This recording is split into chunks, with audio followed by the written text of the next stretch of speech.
In the last video, we started with the story of the patriarchs in Genesis, how Abraham settles his people in Canaan, but eventually they get enslaved in Egypt. And according to the Old Testament, that enslavement lasts for over 500 years until we have the emergence of Moses, whom we also spoke about in the last video. And the next 4 books of the Hebrew Bible, which are often given authorship to Moses, these really talk about Moses freeing the Jewish people from enslavement, getting the commandments, the law from God, and eventually bringing the people so that they can resettle back in Canaan. And as I mentioned in the last video, these first 5 books of the Hebrew Bible, also the first 5 books of the Christian Old Testament, they are referred to as the Torah, and they are given authorship to Moses, although historians are doubtful of that, and even the historicity, to the degree to which these are historical characters, are significantly debated. But we have the Jewish people, according to biblical accounts, now in Canaan. And as we go into the rest of this video, we're getting into more of a historical period with the first significant kings of the Israelites.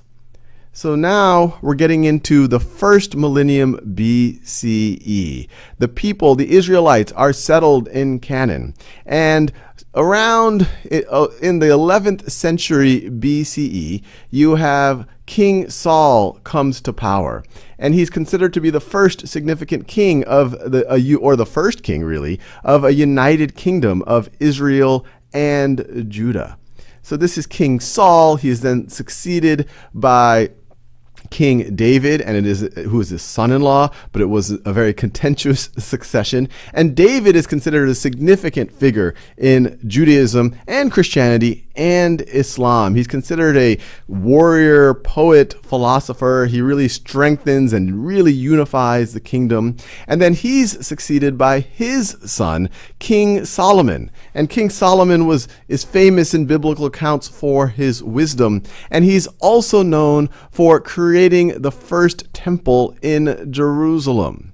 And as we will see, this first temple in Jerusalem, the way that I've marked it off on this timeline, the green is periods according to biblical accounts, and then later according to historical accounts as well, when the Jewish people were, for the most part, not in Canaan, where they were in captivity or they were being enslaved, they were in exile someplace else. The white that I show here, and so this is the enslavement in Egypt, and this is going to be the Babylonian captivity that we're going to talk about shortly. And then the white, this is when we have the existence of the temples in Jerusalem. So the first temple in Jerusalem, this is a depiction of it, was built by Solomon. Now, the unified kingdoms of Judah and Israel don't last beyond these 3 kings. Shortly thereafter, it gets fragmented into 2 kingdoms, the kingdom of Judah and the kingdom of Israel. And the kingdom of Israel is going to be overrun by the Neo-Assyrians in 722, when they refused to pay tribute to the Neo-Assyrian king.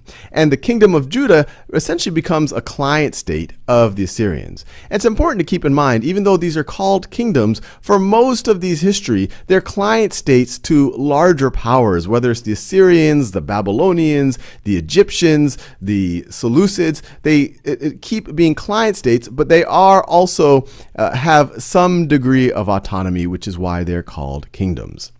So in 722, you have the kingdom of Israel being overrun and many of the Jewish people having to go into exile and being held captive by the Neo-Assyrians.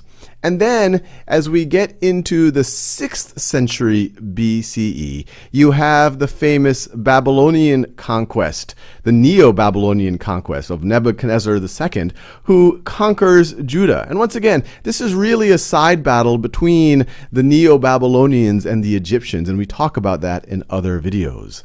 But that takes us to the Babylonian captivity. So this is a picture here of Jerusalem, and maybe as equally important, that first temple of Solomon being destroyed and the Jewish people being taken into captivity, where they are taken from Jerusalem where they are taken from Jerusalem to Babylon. And they're held in captivity. A significant fraction of them are held in captivity in Babylon from this period from around 597, 586 BCE until Babylon is conquered by Cyrus the Great, conquered by the Achaemenid Persians that we talk about in another video. And so once again, the end of the captivity is really a side effect of larger battles and conquests going on. But Cyrus the Great, he frees the Jewish people in 538 BCE. This is the end of the Babylonian captivity. And he resettles them back in Jerusalem. And he also assists, and his successors assist in the rebuilding of the temple. And so then you have the second temple of Jerusalem. And you often will hear Second Temple Judaism, because this is a period now where the Jewish people are resettled in Jerusalem. They are rebuilding that second temple, that a lot of the Old Testament takes its modern form. Now, this is going to last for several hundred years. As I mentioned, the kingdom of Judea is a client state of all of these various empires, and it eventually becomes a client state of the Roman Empire as we get into the end of the first millennium BCE. And as we get to 70 CE, so this is shortly after the time of Jesus, you have the first Jewish-Roman war, sometimes referred to as the Jewish Revolt. And in that, the Romans destroy the second temple. And this is really significant. The second temple, which, as we mentioned, it starts getting rebuilt at the end of the captivity and famously gets really nicely constructed as we get into the first century BCE. But then in 70 CE, Jerusalem is destroyed again, this time by the Romans.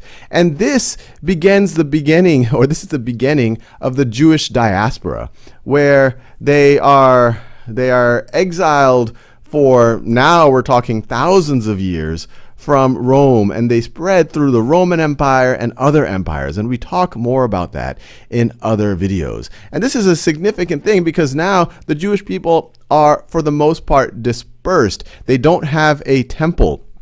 And you don't see a significant resettlement of Jewish people into this area until we get to the 20th century.